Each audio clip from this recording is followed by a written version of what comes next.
썩 비키거라. 문짝이 부서지듯 열리며 관군들이 들이닥칩니다.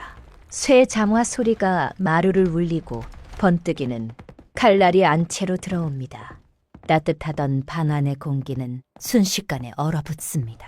반역 죄인의 자식이다. 한 놈도 남기지 마라. 차가운 명령이 떨어지자 사람들의 시선이 한 곳으로 모입니다. 병풍 뒤 기둥 그림자 아래에 7살 도련님이 서 있습니다. 아이는 울지도 못한 채 그저 다가오는 칼빛만 바라보고 있습니다. 그 순간 덕순이 앞으로 뛰어듭니다. 아이 앞을 가로막고 도련님을 품에 끌어안은 채 무릎을 꿇습니다. 마루에 무릎이 닿는 소리가 납니다. 두 팔은 아이를 단단히 감싸주입니다. 칼끝이 목덜미까지 다가옵니다. 비켜라. 관군이 칼을 겨누며 말합니다. 죄인의 자식을 감싸고도 네가 살 수 있을 줄 아느냐. 덕순의 어깨가 떨리지만 팔은 풀리지 않습니다. 아이의 작은 손이 덕순의 옷자락을 꼭 붙잡고 있습니다. 덕순은 고개를 듭니다. 눈에는 눈물이 맺혀 있지만 목소리는 흔들리지 않습니다.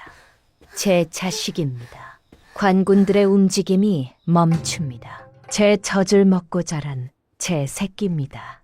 피 한 방울 섞이지 않은 여인이 목숨을 걸고 내뱉은 이 한마디에 관군들은 잠시 말을 잃습니다. 칼을 들고 있던 손들이 흔들리고 아무도 바로 나서지 못합니다.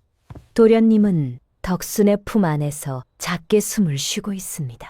덕순은 아이를 더 꼭 끌어안으며 놓치지 않겠다는 뜻을 분명히 합니다. 덕순에게도 한때는 평범한 삶이 있었습니다. 비바람이 몰아치지 않던 시절, 그녀는 남편과 함께 작은 살림을 꾸리며 살았습니다. 부유하지는 않았으나 하루 한 끼를 걱정하지는 않는 조용한 나날이었습니다. 그러나 그 평범한 행복은 오래가지 못했습니다. 남편은 병으로 쓰러졌고 약을 쓸 돈도 기다릴 시간도 없었습니다. 어느 날 새벽 그는 덕순의 손을 잡은 채 조용히 숨을 거두었습니다. 덕순은 울지 못했습니다. 울면 모든 것이 무너질 것 같았기 때문입니다. 그 뒤 얼마 지나지 않아 더 큰 비극이 찾아왔습니다.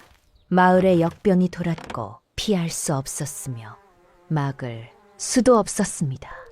덕순의 어린 아들 역시 그 병을 피하지 못했습니다. 아이의 이마는 뜨거웠고 숨은 점점 가늘어졌습니다. 하지만 새벽이 오기 전 그 아이도 그녀의 품을 떠났습니다. 그날 이후 덕순의 품은 완전히 비어버렸습니다. 남편도 없고 자식도 없는 여인이 되었습니다. 덕순은 살기 위해 다시 세상으로 나설 수밖에 없었습니다. 그렇게 들어간 곳이 관가의 큰 집이었습니다. 아이를 돌볼 유모가 필요하다는 말에 덕순은 아무것도 묻지 않았습니다. 그저 할 수 있는 일을 하겠다고 고개를 숙였습니다. 그리고 그 집에서 준서를 처음 보았습니다. 아이는 차갑고 낯선 품에서는 좀처럼 잠들지 못했습니다. 덕순은 아이를 조심스럽게 안았으며 그 체온이 오래전 잃어버린 것과 너무도 닮아 있음을 느꼈습니다. 덕순은 망설이지 않았습니다. 자기 젖을 물렸고 밤에도 새벽에도 아이를 품에서 놓지 않았습니다.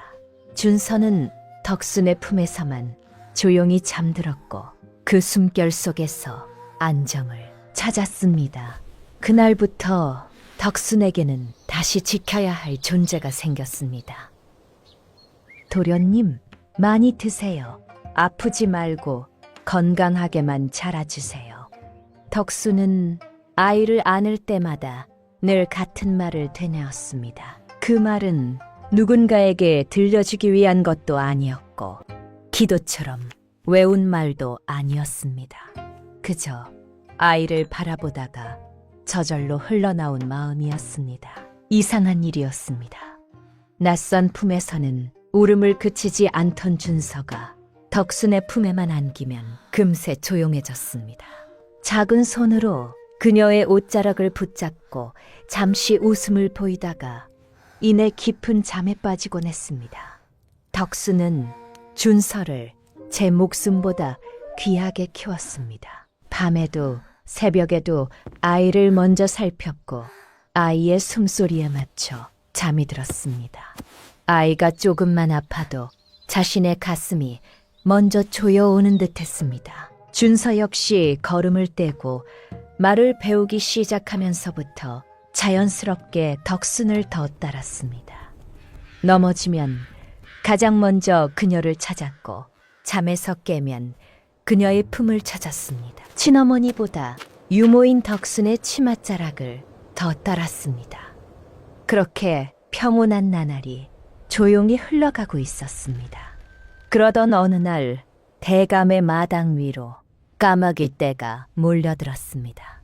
요란한 울음소리가 하늘을 가르듯 퍼졌고 말로 설명할 수 없는 불길한 기운이 서서히 집안을 감싸기 시작했습니다. 사랑채에서는 준서의 글 읽는 소리가 맑고 또렷하게 울려 퍼지고 있었습니다. 그 평온한 오후를 난데없이 들려온 거친 발소리가 깨뜨렸습니다. 잠시 뒤 대문이 거칠게 열리며 관군들이 들이닥쳤습니다. 역적이 무협을 포박하라. 한 놈도 남기지 말고 잡아들여라. 의금부 군졸들의 고함이 울려 퍼지자 집안은 순식간에 아수라장이 되었으며 사람들의 비명과 발걸음 소리가 한꺼번에 뒤엉켰습니다. 사랑채에서는 대감이 끌려 나오며 지르는 비명이 들렸고 안방에서는 마님이 충격을 이기지 못하고 그대로 쓰러졌습니다. 그 모습은 차마 눈뜨고 보기 어려울 만큼 참혹했습니다. 하인들은 살길을 찾아 제각기 흩어졌고 그 중에는 주인의 물건을 훔쳐 달아나는 자들도 있었습니다. 마당에는 연기와 비명 소리가 뒤엉켰으며 사람들의 발길이 어지럽게 오갔습니다. 그 한켠에서 7살 준서는 쪼그리고 앉아 사시나무처럼 떨고 있었습니다. 그때 피투성이가 된 안방 마님이 기어나오듯 덕순 앞으로 다가왔습니다. 마님은 덕순의 바지가라니를 붙잡았고 힘겹게 손을 움직여 자신의 손에 끼고 있던 옷가락지 하나를 남몰래 덕순의 손에 쥐어주었습니다. 마님의 손이 서서히 힘을 잃었고 그대로 덕순의 손에서 미끄러지듯 떨어졌습니다. 마님은 아무 말도 남기지 못한 채 그 자리에서 숨을 거두었습니다. 마당에는 여전히 소란이 가득했지만 덕순의 귀에는 아무 소리도 들리지 않았습니다. 그녀는 싸늘해진 마님의 손을 붙잡은 채 그 자리에 움직이지 못하고 서 있었습니다. 덕순은 눈이 붉게 충혈된 채 싸늘해진 마님의 손을 꼭 붙잡고 속으로 다짐합니다. 마님, 걱정하지 마십시오. 제 목숨이 붙어있는 한 도련님만은 반드시 지키겠습니다. 그 다짐이 채 가시기도 전에 대감의 형벌이 내려졌습니다. 대감은 참수형을 당했습니다. 그리고 어린 준서는 역적의 자식이라는 멍에를 쓰고 먼나먼 전라도의 외딴 섬으로 유배를 떠나게 되었습니다. 사람들은 혀를 찼습니다. 주변에서는 미친 짓이라며 수군거리는 소리도 들려왔습니다. 그러나 덕수는 아무 말도 하지 않았습니다. 그녀는 말없이 보찜 하나를 메었습니다. 그 길이 지옥 같은 유배길이 될 것을 이미 알고 있었지만 덕수는 한 번도 망설이지 않았습니다. 준서가 홀로 그 길을 가게 둘 수는 없었기 때문입니다. 덕수는 아이의 뒤를 따르며 한 발 한 발 그 길 위로 나섰습니다. 그 순간부터 덕순의 삶은 유배길 위에서 다시 시작되고 있었습니다. 내 젖 먹여 키운 자식입니다. 나른 정보다 길은 정이 더 무섭다 하지 않습니까? 유배 길은 시작부터 혹독했습니다. 한양을 벗어나기도 전에 살을 내는 칼바람이 몰아쳤고 길 위에는 쉴 틈조차 없었습니다. 얇은 옷 한 벌에 의지한 준서의 입술은 이내 파랗게 질렸고 작은 발에는 물집이 잡혀 피가 배어나왔습니다. 걸음은 점점 느려졌고 아이의 숨은 가빠졌습니다. 빨리 걷지 못하겠느냐. 해지기 전에 읍내까지 가야 한다. 토졸 반장이 채찍을 허공에 휘두르며 재촉합니다. 그러나 준서는 더는 버티지 못하고 길바닥에 주저앉고 맙니다. 울음을 삼키며 고개를 떨군 채 일어나지 못합니다. 그때 포졸 반장이 험상궂은 얼굴로 다가와 준서의 멱살을 잡으려 합니다. 그 순간 덕순이 앞으로 뛰어듭니다. 아이를 제 등 뒤로 감추고 바닥에 납작 엎드립니다. 한 번만 봐주십시오. 아직 어린아이입니다. 제가 업고 가겠습니다. 말은 짧았지만 뜻은 분명했습니다. 잠시 침묵이 흘렀고 덕수는 더 말하지 않았습니다. 그저 퉁퉁 부은 준서를 조심스럽게 등에 업었습니다. 장정들도 걷기 힘든 천리길입니다. 아이를 업는다는 것은 스스로 죽음을 짊어지는 일과 다르지 않습니다. 그러나 덕순의 등은 태산처럼 단단했고 그 온기는 화롯불처럼 따뜻했습니다. 날이 저물 무렵 일행은 초라한 주막에 닿았습니다. 배정된 곳은 헛간이었습니다. 외양간 냄새가 진동했고 찬바람이 사정없이 스며들었습니다. 먹을 것이라고는 식어버린 보리밥 덩이와 찬지 몇 조각뿐이었습니다. 덕수는 자신의 그릇을 밀어 준서 앞으로 내밉니다. 도련님, 많이 드세요. 저는 속이 더부룩해서 생각이 없습니다. 덕수는 준서를 소미불로 꽁꽁 싸매고 그 위에 자신의 몸을 웅크립니다. 몰아치는 칼바람을 온몸으로 막아내며 그 밤을 조용히 견뎌냅니다. 밤이 깊어지자 주막 밖에서 포졸들의 낮은 목소리가 들려옵니다. 술기운이 섞인 말투였지만 서로의 말을 누르듯 조심스럽게 속삭이고 있었습니다. 덕수는 숨을 죽인 채 문 쪽으로 귀를 기울입니다. 위에서 지령이 내려왔다더군. 유배지에 도착하기 전에 아이를 처리하라는 말이야. 그 말을 듣는 순간 덕순의 심장이 덜컥 내려앉습니다. 내일 고개를 넘을 때 손을 쓰자고. 사고로 꾸미면 될 일이지. 짧은 웃음소리가 어둠 속에서 흘러나옵니다. 그제야 덕수는 분명히 알게 됩니다. 이번 유배는 그저 보내는 길이 아니었습니다. 가는 도중에 사고로 가장해 준서를 죽이려는 음모였습니다. 덕수는 잠들어 있는 준서를 조심스럽게 내려다봅니다. 아이의 얼굴은 아무것도 모른 채 고요합니다. 덕수는 입술을 꾹 깨뭅니다. 그 밤 잠은 오지 않았습니다. 다음 날 아침 일행은 길을 다시 나섭니다. 험준하기로 소문난 문경세제 깊은 산길이었습니다. 사람의 발길은 끊기고 음산한 산새 소리만 사방에서 울려 퍼집니다. 벼랑이 이어진 길목에서 포졸 반장이 의미심장한 눈빛을 번뜩입니다. 그리고 천천히 칼자루 위에 손을 얹습니다. 여기 경치가 참 좋구나. 잠시 쉬었다 가자. 포졸 반장이 준서를 벼랑 쪽으로 이끌듯 말합니다. 덕수는 그 말에서 이상한 기운을 느낍니다. 그녀는 미리 챙겨두었던 돌멩이를 손에 꼭 쥐고 앞을 가로막습니다. 이 험한 길에서 잠시 쉬어가는 것이 그리 큰일이겠습니까? 포졸의 얼굴이 순식간에 굳어집니다. 인연 눈치가 빠르군. 그는 시퍼런 칼을 뽑아둡니다. 그 순간 준서는 비명을 지르며 덕순의 치마폭에 얼굴을 묻습니다. 바로 그때 산을 뒤흔드는 듯한 거대한 굉음이 울려 퍼집니다. 덤불 속에서 집채만 한 그림자가 튀어나옵니다.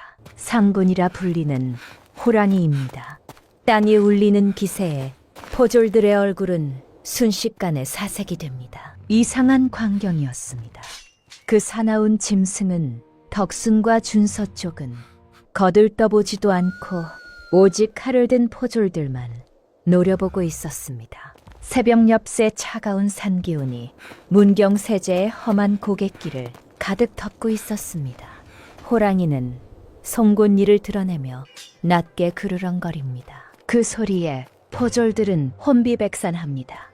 칼이고 짐이고 모두 내팽개친 채 비명을 지르며 산 아래로 굴러떨어지듯 도망칩니다. 숲은 순식간에 정적에 잠깁니다. 덕수는 다리가 후들거려 주저앉고 싶었지만 등 뒤에서 떨고 있는 준서를 떠올리며 억지로 정신을 붙잡습니다. 호랑이는 그들을 한번 깊게 바라보더니 마치 길을 터주듯 유유히 숲속으로 사라집니다. 덕수는 호랑이가 사라진 쪽을 향해 천천히 허리를 굽힙니다. 고맙습니다. 상군님, 정말 고맙습니다. 이 은혜는 죽어서도 잊지 않겠습니다. 우여곡절 끝에 덕순과 준서는 남해의 작은 포구에 이릅니다. 비릿한 바다 내음이 코를 찌르고 거친 파도는 방파제를 쉼없이 두드립니다. 유배지로 들어가는 배는 낡고 허름했습니다. 금방이라도 부서질 듯 위태로워 보였습니다. 그러나 선택은 없었습니다. 덕순과 준서는 그 배에 몸을 실을 수밖에 없었습니다. 배가 바다 위로 나아가자 심하게 출렁이기 시작합니다. 준서는 이내 뱃멀미를 견디지 못합니다. 얼굴은 누렇게 질리고 헛구역질을 멈추지 못합니다.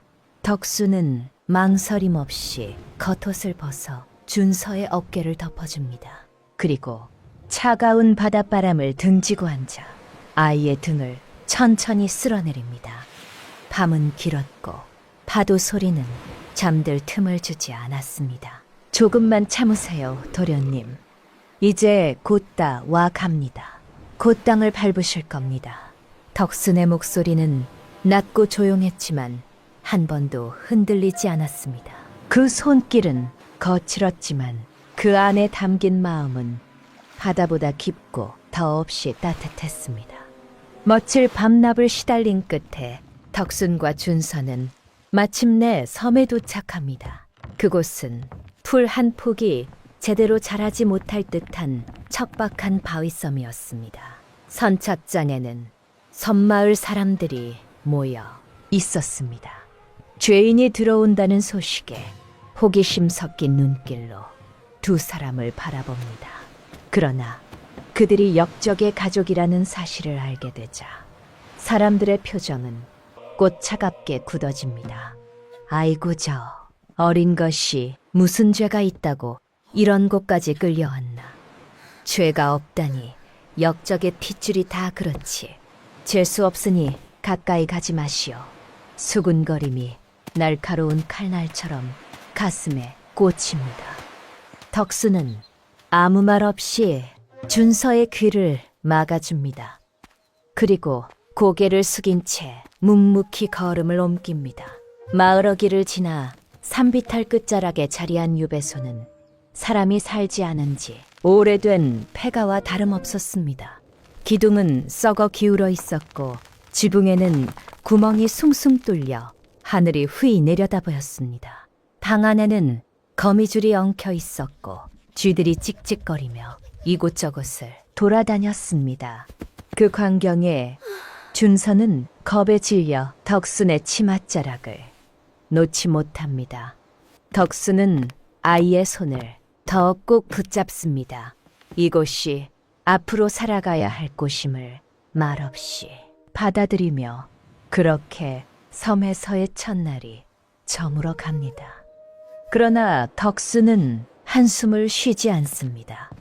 그녀는 소매를 걷어붙이고 조용히 움직이기 시작합니다. 썩은 멍석을 걷어내고 흙바닥을 단단히 다지며 구멍난 문풍지 대신 가지고 온 천조각을 덧대 찬바람을 막습니다. 도련님, 저기 양지 바른 돌 위에 잠시 앉아 계세요. 금방 사람 사는 곳으로 만들겠습니다. 해가 지고 어둠이 내려앉을 무렵이 되어서야 겨우 몸을 누일 만한 공간이 만들어집니다. 그러나 냉기는 여전히 뼛속까지 파고듭니다. 잠자리는 마련되었지만 더 큰 문제가 남아 있습니다. 끼니입니다. 가져온 식량은 이미 바닥을 드러냈고 부엌 앞고시에는 재만 남아 있습니다. 한참을 참고 있던 준서가 힘없는 목소리로 말합니다. 유모, 배가 고파요. 밥은 언제 먹었쇼? 그 말에 덕순의 가슴이 철렁 내려앉습니다. 그러나 내색하지 않습니다. 덕순은 빈 바가지를 챙겨들고 자리에서 일어섭니다. 도련님, 잠시만 기다리세요. 제가 가서 맛있는 것을 구해오겠습니다. 덕수는 캄캄한 마을로 내려가 집집마다 문을 두드립니다. 그러나 돌아오는 것은 차가운 시선뿐입니다. 어떤 집에서는 문 앞에 소금을 뿌리고 어떤 집에서는 말없이 문을 닫아버립니다. 역적의 집안이라는 이유입니다. 한참을 헤맨 끝에야 마음씨 좋은 노파 한 사람이 조용히 문을 열어줍니다. 식어버린 꼼보리밥 한 덩이와 된장 조금. 덕수는 그것을 품에 안고 서둘러 돌아옵니다. 밥을 물에 불려 죽처럼 끓입니다. 김이 모락모락 나는 그릇을 준서 앞에 내려놓습니다. 자, 드세요. 많이 시장하셨지요. 준서는 허겁지겁 숟가락을 듭니다. 그러다 몇 숟갈 만에 손을 멈추고 덕순을 올려다봅니다. 유모는 안 드세요. 덕순은 잠시 웃습니다. 저는 아까 마을에서 배불리 얻어먹고 왔습니다. 아주 배가 터질 지경입니다. 말과 달리 배에서는 작은 소리가 울립니다. 덕수는 그 소리를 손으로 눌러가리며 환하게 웃어 보입니다. 거짓말인 줄 알면서도 너무 배가 고팠던 준서는 그릇 바닥까지 깨끗이 비웁니다. 그리고 이내 덕순의 무릎을 베고 잠이 듭니다. 덕순은 움직이지 않습니다. 아이가 깰까봐 서입니다. 다음 날부터 덕순의 삶은 더없이 치열해집니다. 가져온 돈도 없고 농사를 지을 땅도 없었기에 믿을 수 있는 것은 이 몸 하나뿐이었습니다. 덕순은 동이 트기도 전에 호미 하나를 들고 갯벌로 나섭니다. 살을 내는 바닷바람이 얼굴을 때리고 질컹지느게 발은 계속 빠져듭니다. 조개를 캐고 낙지를 잡는 일은 장정들도 혀를 내두르는 고된 노동이었습니다. 거친 조개 껍데기에 손이 베어 피가 흘러내려도 덕수는 아픈 줄을 느낄 겨를이 없었습니다. 흙탕물을 뒤집어 쓴 채 호미질을 멈추지 않습니다. 이걸 팔아야 준서가 쌀밥을 먹습니다. 이걸 캐야 아이에게 붓을 사줄 수 있습니다.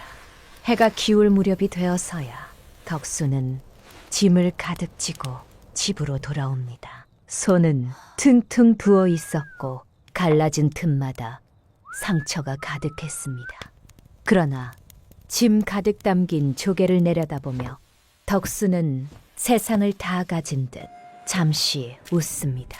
낮에는 뼈가 부서질 듯 일하고 밤이 되면 호롱불을 밝힙니다. 덕수는 준서를 곁에 앉혀두고 글을 가르칩니다. 비록 자신은 글을 몰랐지만 준서만큼은 배움을 잊지 않기를 바랐습니다. 천자문 한 권을 구해와 옆에서 지켜보며 함께 밤을 보냅니다. 덕순의 하루는 갯벌에서 시작해 호롱불 아래에서 끝납니다. 그리고 그 하루가 매일같이 반복됩니다. 어느 날 덕순이 장터에 조개를 팔러 나간 사이 준서는 홀로 집을 지키고 있었습니다. 그때 마을 아이들이 몰려와 집 앞에 서기 시작합니다. 아이들은 돌멩이를 던지며 준서를 놀려댑니다.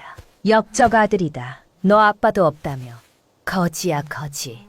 밥도 없어서 구걸해 먹는다. 준서는 두 손으로 귀를 막고 몸을 웅크립니다. 그러나 아이들의 조롱은 멈추지 않습니다. 급기야 한 아이가 다가와 준서를 세게 밀칩니다.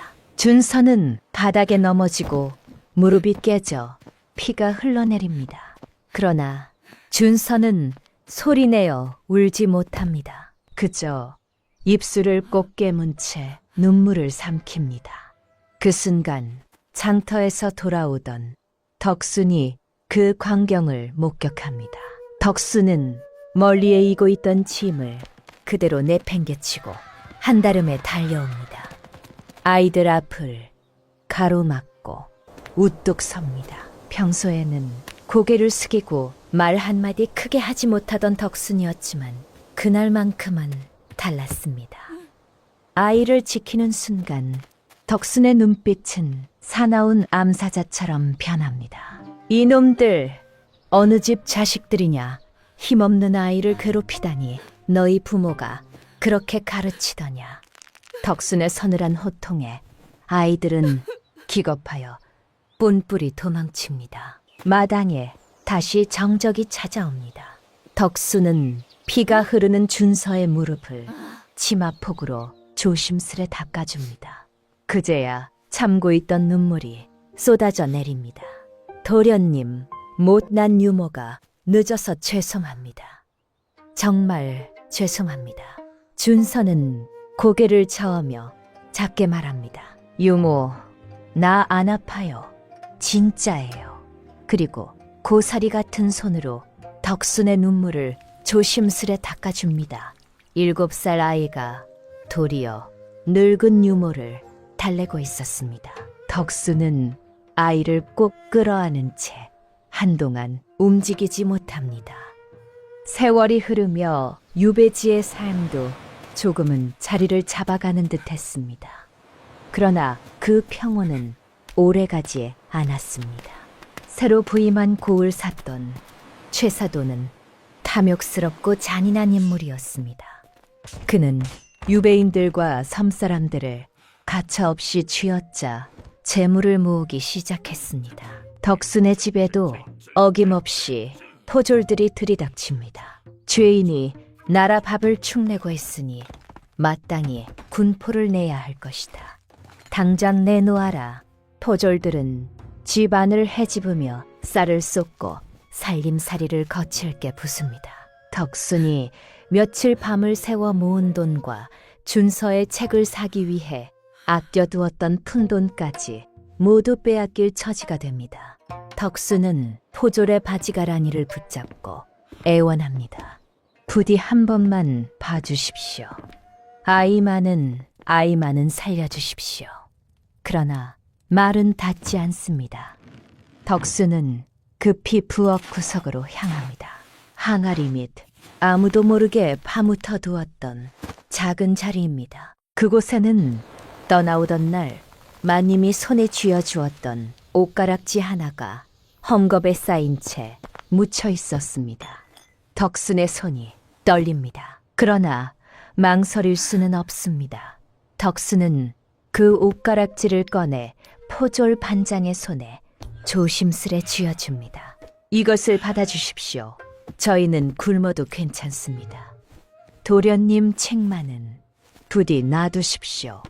포졸은 옷가락지의 영롱한 빛을 보며 입꼬리를 올립니다. 그리고는 아무렇지 않다는 듯 주머니 속으로 슬그머니 넣습니다. 이번만 봐주는 것이다. 청 물러가라. 포졸들이 떠난 뒤 집안은 난장판이 되어 있습니다. 부서진 살림 사이에서 덕수는 한동안 멍하니 앉아 있습니다. 그 손에는 아무것도 남아있지 않습니다. 마님이 남긴 유일한 유품이자 준서의 훗날을 위한 마지막 보루였던 옷가락지는 그렇게 사라졌습니다. 그러나 덕수는 준서 앞에서는 끝내 내색하지 않습니다. 아무 일도 없다는 듯 밥상을 차리고 아이를 부릅니다. 도련님, 걱정 마세요. 밥 먹고 힘내서 다시 시작하면 됩니다. 저는 끄떡없습니다. 말은 담담했지만 손끝은 조금씩 떨리고 있었습니다. 그날 밤 덕수는 준서가 잠든 줄로만 알았습니다. 하지만 어둠이 깊어질 무렵 준서는 조용히 몸을 일으킵니다. 그리고 덕순의 손을 가만히 붙잡습니다. 거칠고 굳은 살이 박힌 손, 나무 껍질처럼 딱딱하고 상처투성이인 손이었습니다. 10살이 된 준서의 눈빛은 더 이상 철부지 아이의 것이 아니었습니다. 유모, 준서는 작지만 또렷한 목소리로 말합니다. 나는 반드시 성공할 거야. 그래서 유모를 호강시켜줄 거야. 잃어버린 가락지도, 우리 어머니, 아버지의 명예도 내가 다 되찾을 거야. 아이의 말은 다짐이었습니다. 그 단단한 목소리에 덕순의 가슴은 찢어질 듯 아려옵니다. 덕순은 아무 말도 하지 못한 채 준서를 끌어왔습니다. 그리고 아이에게 들키지 않으려 소리를 죽여 조용히 울었습니다. 세월은 무심하게 흘러 강산이 한 번 변한다는 10년이 훌쩍 지났습니다. 어느덧 준서는 의젓한 20살 청년으로 자라나 있었습니다. 유배지의 거친 바닷바람은 준서의 얼굴을 검게 그을렸지만 그 눈빛만은 여전히 새별처럼 빛나며 깊은 생각을 품고 있었습니다. 그러나 고을의 삿돈인 최가는 날이 갈수록 탐욕이 심해져 갔습니다. 가뭄이 들어 백성들이 굶어 죽어가는 판국에도 그는 오로지 자신의 곳간을 채우는 데만 급급했습니다. 저놈이 역적의 자식이라지. 허우대는 멀쩡한데 눈빛이 아주 불순하구나. 감시는 게을리하지 말아라. 삿돈는 장성한 준서가 혹여 다른 마음을 품을까 두려워 사사건건 트집을 잡았습니다. 조금만 눈에 띄어도 불러 세워 꾸짖었고 아무 일 없어도 의심의 눈초리를 거두지 않았습니다. 그뿐만이 아닙니다. 덕순이 갯벌에서 피단 흘려 모은 돈마저 세금이라는 명목으로 모조리 빼앗아갔습니다. 유배지의 삶은 세월이 흘러도 조금도 나아지지 않았고 준서와 덕순을 여전히 옹아매고 있었습니다. 그러던 어느 늦자을 관아 앞마당에서는 고을 선비들을 모아 글짓기 대회가 열렸습니다. 겉으로 보기에는 그저 평범한 자리였지만 그 일이 큰 화를 부를 줄은 아무도 알지 못했습니다. 준서는 여전히 죄인의 신분이었기에 대회에 참가할 자격이 없었습니다. 멀찍이 떨어진 곳에서 사람들을 바라보며 그저 구경만 하고 있었습니다. 그때 바람에 날려온 시제가 준서의 눈에 들어옵니다. 그 글귀를 보는 순간 가슴속에 눌러두었던 감정이 한꺼번에 치밀어 오릅니다. 더는 참을 수 없었습니다. 준서는 주변을 살핀 뒤 나뭇가지를 하나 집어들어 흙바닥 위에 시 한 수를 적습니다. 고준 소나무는 벼랑 끝에서도 푸르른데 썩은 관리는 기름진 쌀밥에 배가 터지는구나. 짧은 글귀였지만 그 안에는 유배지에서 견뎌온 오랜 울분이 고스란히 담겨 있었습니다. 마침 그 곁을 지나던 이방이 그 시를 발견합니다. 이방의 얼굴은 순식간에 사색이 됩니다.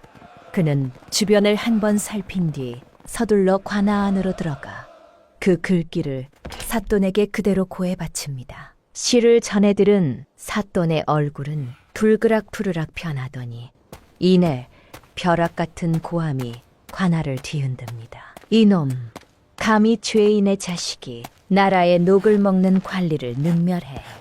당장 잡아들여라. 명령이 떨어지자 포졸들이 들이닥칩니다. 준서는 그를 다 보지도 못한 채 짐승처럼 포박당합니다. 사람들의 시선 속에서 관아 안으로 끌려 들어갑니다. 그날 준서가 적은 시 한 수는 그의 삶을 또 한 번 벼랑 끝으로 몰아넣고 있었습니다. 관아 마당에는 형틀이 세워져 있었습니다. 준서는 위곳이 벗겨진 채 형틀에 묶여 있었습니다. 이미 등과 어깨에는 핏자국이 번져 있었고 숨은 거칠게 끊어지고 있었습니다. 사돈의 명령이 차갑게 떨어집니다. 세게 쳐라. 저놈이 다시는 붓을 잡지 못하도록 손목을 으스러뜨려라. 곤잔이 허공을 가르며 내려옵니다. 살이 터지는 둔탁한 소리가 마당을 울립니다. 준서는 비명을 삼키며 입술을 깨뭅니다. 몸은 고통에 거칠게 뒤틀이지만 그 모습은 차마 눈 뜨고 볼 수 없을 만큼 처참했습니다. 그때 이성을 잃은 덕순이 포졸들을 밀치고 마당으로 뛰어듭니다. 그만하세요. 덕순은 한치의 망설임도 없이 형틀 앞으로 달려가 피투성이가 된 준서의 몸 위로 자신의 몸을 던집니다. 쏟아지는 곤장을 온몸으로 받아냅니다. 사돈나리, 제발 살려주십시오. 철없는 아이가 그저 붓장난을 한 것입니다. 모든 죄는 유모인 제가 지겠습니다. 곤장이 다시 내려옵니다. 한 대가 떨어질 때마다 덕순의 등이 크게 움찔합니다. 살이 찢어지는 소리가 비명보다 먼저 마당을 가릅니다. 피가 옷자락을 적시고 몸은 본능처럼 떨리지만 덕수는 이를 악문 채 끝내 소리를 내지 않습니다. 숨이 끊어질 듯 가빠지는데도 그녀의 두 팔은 조금도 느슨해지지 않습니다. 오히려 준서를 감싼 힘은 더욱 강해집니다. 준서는 그 모든 장면을 눈앞에서 보고 있습니다. 곤장이 덕순의 등에 떨어질 때마다 준서의 눈동자가 거칠게 흔들립니다. 입은 벌어져 있지만 아무 소리도 나오지 않습니다. 목구멍에서는 울음이 치밀어 오르지만 숨처럼 걸려 끝내 터져 나오지 못합니다. 손은 무의식적으로 덕순의 옷자락을 움켜쥐고 손등에는 힘줄이 도드라집니다. 그만하세요. 떨리는 목소리가 겨우 흘러나오지만 그 소리는 곤장 소리에 묻혀 허공으로 흩어집니다. 준서의 눈에서는 눈물이 쏟아지지만 그는 고개를 돌리지 않습니다. 눈을 감으면 다시는 이 장면을 잊지 못할 것임을 이미 알고 있기 때문입니다. 덕순의 등이 피로 젖어 갈수록 준서의 얼굴은 서서히 굳어갑니다. 절규는 사라지고 그 자리를 이를 악문 침묵이 대신합니다. 그 순간 준서의 눈빛에는 처음으로 되돌릴 수 없는 결심이 깊게 내려앉습니다. 곤잔이 덕순의 등 위로 가차없이 떨어집니다. 그러나 덕순은 팔을 풀지 않습니다. 오히려 준서를 더 세게 끌어안으며 울부짖습니다.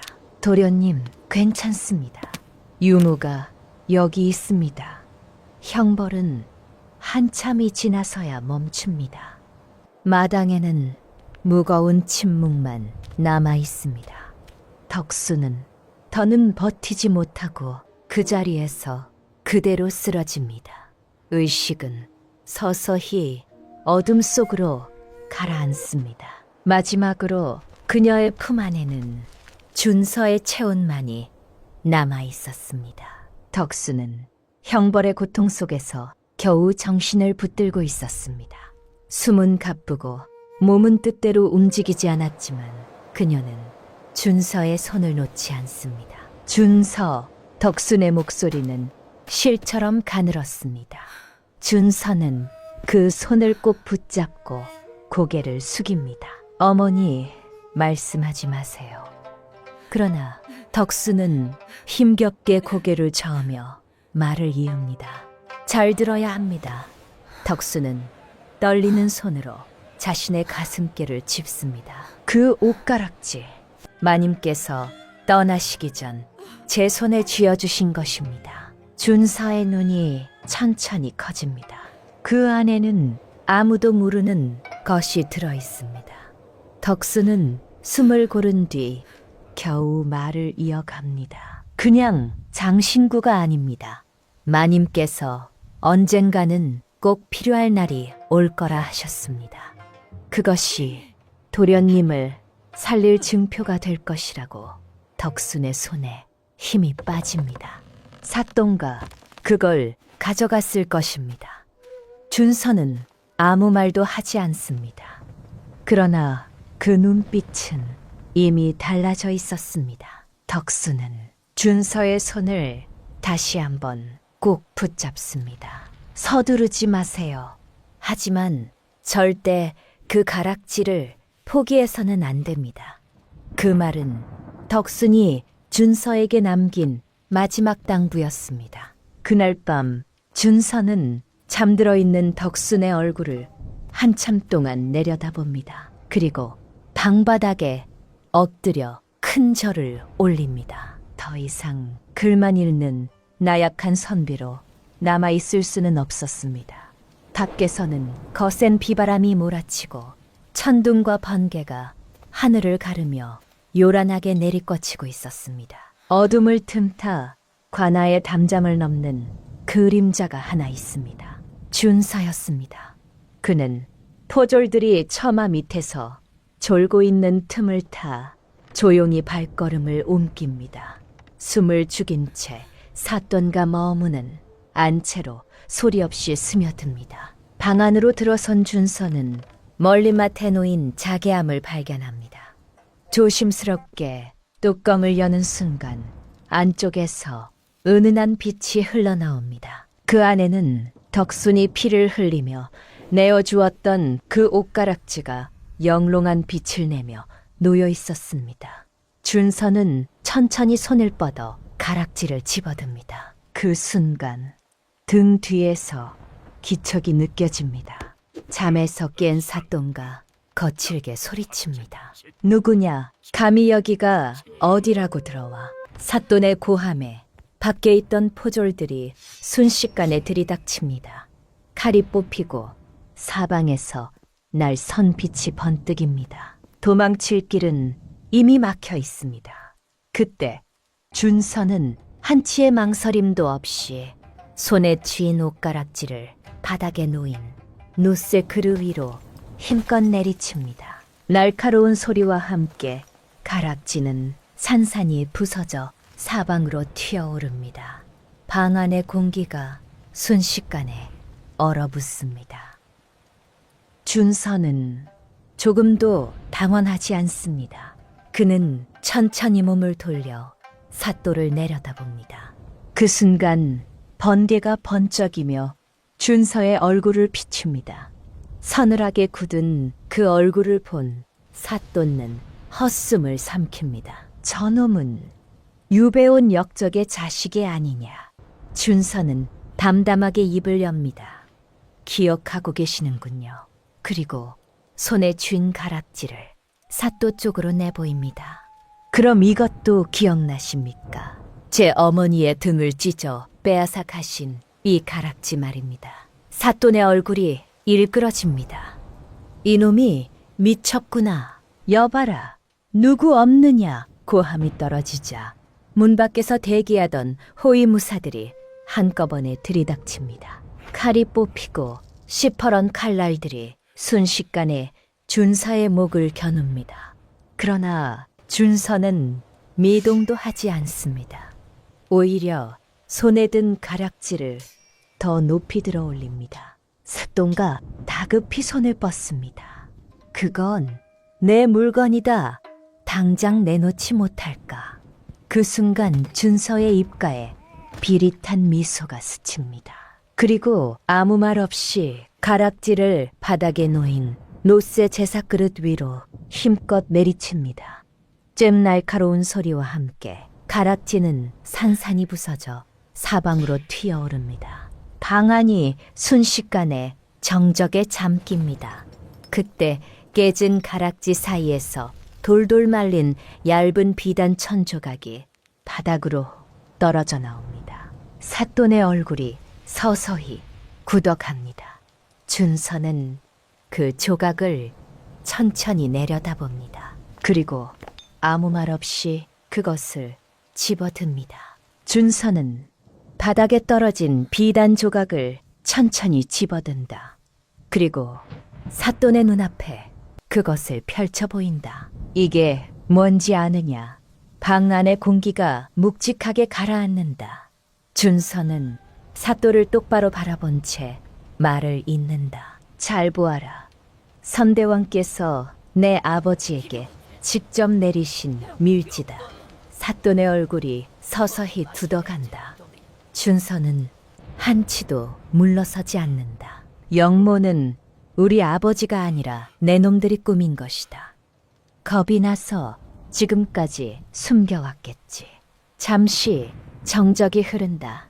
준서는 손에 든 비단 조각을 천천히 흔든다.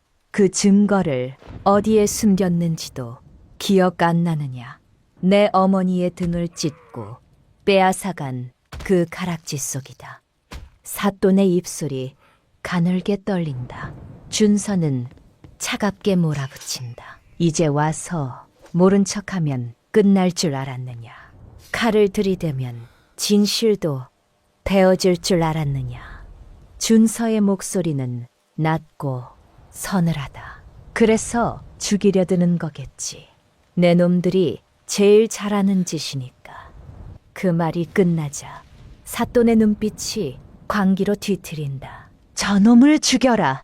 당장 저 천조각을 빼앗아 불태워버려라. 명령이 떨어지자 호위무사들이 일제히 달려든다. 칼날이 번뜩이며 준서의 목을 노린다. 절체절명의 순간 천둥 같은 외침이 관아를 뒤흔든다. 암행어사 출두여. 굳게 닫혀있던 관아의 대문이 부서지듯 열리고 마패를 든 역졸들이 한꺼번에 들이닥친다. 칼을 들고 있던 무사들은 얼굴이 사색이 되어 무기를 떨어뜨린다. 사돈 역시 혼비백산한 채 그 자리에 무릎을 꿇는다. 잠시 뒤 사람들 사이를 가르며 한 사내가 위풍당당하게 앞으로 나선다.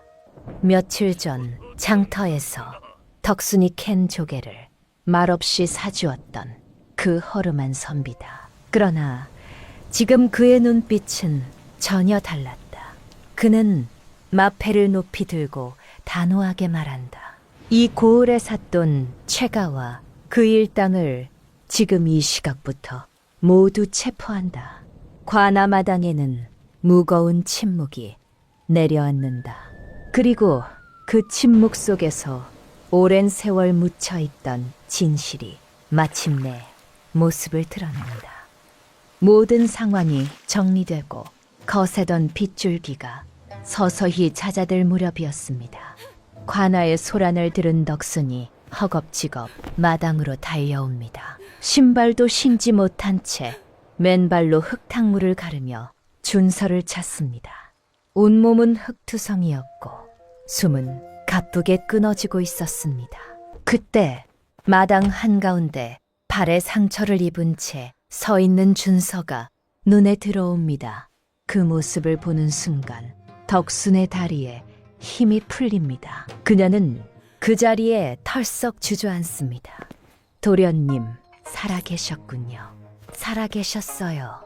그 말은 안도였고 기도였고 지난 세월의 응어리였습니다.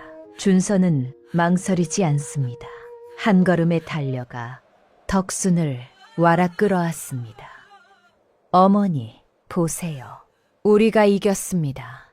준서의 목소리는 떨리고 있었지만 분명했습니다. 아버님의 억울함을 풀었습니다. 덕수는 준서의 품 안에서 그제야 그의 손에 쥐어진 것을 봅니다. 산산이 부서진 옷가락지의 조각들, 그리고 핏자국이 선명한 비단천. 그것을 확인하는 순간 덕순의 몸이 크게 떨립니다. 그녀는 참고 있던 울음을 끝내 터뜨립니다. 짐승이 우는 듯한 처절한 통곡이 마당을 울립니다. 대감마님, 마님, 보고 계십니까? 우리 도련님이 해냈습니다. 드디어 해냈습니다. 그 울음에는 감사도, 억울함도, 기쁨도, 긴 세월의 고통도 모두 섞여 있었습니다. 그 소리에 암행어사도, 포졸들도, 구경하던 백성들까지 말없이 고개를 숙입니다. 누군가는 눈시울을 붉히고 누군가는 조용히 손을 모읍니다. 그날 관아마당에는 처벌의 소음 대신 한 어머니의 울음이 오래도록 남아 있었습니다. 암행어사의 출두 후 사또와 탐관오리들이 줄줄이 포박된 다음 날 아침 유배지 섬마을에는 유난히 맑은 햇살이 비치고 있었습니다. 마치 오랜 겨울이 끝났다는 것을 알리듯 하늘은 유독 높고 푸르렀습니다. 그동안 준서와 덕순을 죄인 취급하며 손가락질하던 마을 사람들은 마당에 널쩍 엎드린 채 고개를 들지 못했습니다. 그러나 덕순은 그들 앞에서 조용히 손을 내밉니다. 한 사람 또 한 사람. 흑투선이 손을 이리리 잡아주며 담담하게 말합니다. 다들 살기 팍팍해서 그랬을 뿐이지요. 원망하지 않습니다. 그 말에 사람들의 어깨가 더 깊이 떨립니다. 척박했던 유배지에서의 기나긴 고난은 그렇게 봄눈 녹듯 서서히 사라져갑니다. 그리고 준서와 덕순이 한양으로 향하는 길 위에는 차가운 바람 대신 희망의 바람이 불어오고 있었습니다. 마침내 한양도성에 들어서자 임금은 선대왕의 밀지가 담긴 혈서를 직접 확인합니다. 그리고 그 자리에서 준서의 가문을 온전히 복권시킵니다. 오명을 벗긴 것에 그치지 않고 마땅히 받아야 할 높은 벼슬까지 하사합니다. 준서는 임금이 내려준 관복을 입고 위풍당당하게 웻집터로 돌아옵니다. 한때 폐허로 남아있던 기와집은 나라의 지원으로 이미 다시 세워져 있었습니다. 무너졌던 담장은 곧게 서 있고 허물어진 대문도 새 것처럼 단장되어 있습니다. 긴 세월 억울함과 가난 속에 버텨온 시간 끝에 마침내 돌아갈 집이 그 자리에 서 있었습니다. 소문은 과연 천리를 갔습니다. 권세가 회복되었다는 말이 도성 안에 퍼지자 한때 등을 돌렸던 친척들이 하나둘 모습을 드러냅니다. 그들은 뻔뻔한 얼굴로 대문을 넘고 비단 보따리를 내밀며 아는 체를 합니다. 아이고, 조카님, 살아 돌아오실 줄 알고 있었습니다. 이게 다 우리 집안의 경사 아니겠습니까? 그러나 준서의 얼굴에는 조금의 온기도 비치지 않습니다. 그는 말없이 걸음을 옮겨 덕순을 부축합니다. 그리고 가장 안쪽 상석인 안방마님의 자리에 그녀를 앉힙니다. 그제야 준서는 친척들을 돌아봅니다. 눈빛은 싸늘하고 목소리는 서슬퍼렇습니다. 내게 가족은 오직 이분뿐이다. 마당이 조용해집니다. 내가 짐승의 밥을 훔쳐 먹을 때, 내 어머니가 등이 찢어지도록 매를 맞을 때, 그때 당신들은 어디에 있었느냐? 친척들의 얼굴이 붉게 달아오릅니다. 준서는 한 걸음 더 나아갑니다. 지금 와서 핏줄을 들먹일 자격 너희에게 없다. 썩 물러가라. 한 발짝이라도 더 버티면 관아에 구하겠다. 말이 끝나자 친척들은 서로 눈치를 보다가 쥐구멍을 찾듯 허겁지겁 달아납니다. 마당에는 어색한 침묵만 남습니다. 그 모습을 지켜보던 덕순이 준서의 옷자락을 조심스레 붙잡습니다. 도련님, 그래도 핏줄인데 너무 매정하게 하지 마세요. 준서는 잠시 덕순을 내려다봅니다. 그리고 조용하지만 조금도 흔들리지 않는 목소리로 말합니다. 아닙니다. 내 핏줄은 피로 이어진 사람이 아닙니다. 내 가슴으로 나를 키워준 사람, 내 이름을 끝까지 지켜준 사람. 준서는 덕순을 바라보며 분명히 말합니다. 어머니, 내가 부를 어머니는 당신 한 분뿐입니다. 덕순의 눈가에 눈물이 고입니다. 그러나 이번에는 슬픔이 아니라 평생을 보상받는 듯한 눈물이었습니다. 어느 화창한 장날이었습니다. 준서는 사람들로 붐비는 거리를 지나 비단가게 앞에 멈춰 섭니다. 그는 한참을 서서 신발을 고릅니다. 그리고 고운 꽃무늬가 수놓인 꽃신 한 켤레를 조심스레 집어듭니다. 집으로 돌아온 준서는 거동이 불편해진 덕순을 마루에 앉힙니다. 그는 자신의 관복 자락이 땅에 끌리는 것도 아랑곳하지 않습니다. 천천히 무릎을 꿇고 직접 덕순의 발에 꽃신을 신겨드립니다. 어머니, 준서의 목소리는 부드럽고 낮습니다. 이제 이 꽃신 신고 꽃길만 걸으세요. 그동안 가시밭길만 걷게 해드려 죄송했습니다. 그 말을 듣는 순간 평생 도련님이라는 호칭만 입에 달고 살았던 덕순의 눈에서 눈물이 하염없이 흘러내립니다. 도련님, 아니 그런 말씀 당치 않습니다. 저 같은 천한 것에게 어머니라니요. 준서는 고개를 젓습니다. 단호하지만 따뜻한 목소리로 말합니다. 천하다니요. 세상 그 누구보다 귀하신 분입니다. 내 목숨을 살려주셨고 내 영혼을 키워주셨습니다. 잠시 숨을 고른 뒤 준서는 덕순을 바라보며 조용히 덧붙입니다. 부디 저를 아들이라 불러주십시오. 덕순은 끝내 아무 말도 하지 못합니다. 그저 준서의 손을 꼭 붙잡고 울기만 합니다. 그날 이후에도 준서는 정사를 돌보는 바쁜 와중에 아침 저녁으로 어머니의 안부를 살피는 일을 한 번도 거르지 않았습니다. 맛있는 음식이 생기면 반드시 어머니의 입에 먼저 넣어드렸고 좋은 구경거리가 있으면 늙은 어머니를 등에 업고 나들이를 나갔습니다. 덕수는 그렇게 아들의 지극한 효도를 받으며 10수년을 더 평안히 살아갑니다. 그리고 어느 따뜻한 봄날 햇살이 부드럽게 내려앉은 오후, 덕수는 아들의 품 안에서 잠든 사람처럼 편안히 눈을 감았습니다. 그녀의 얼굴에는 세상 그 어떤 부귀영화보다 값진 어머니로서의 행복한 미소가 고요히 어려 있었습니다. 그날 이후 준서의 삶은 완전히 달라집니다. 그는 높은 벼슬에 올랐음에도 근세를 쫓지 않았고 어머니가 되어준 덕순의 곁을 지키는 소박한 삶을 택했습니다.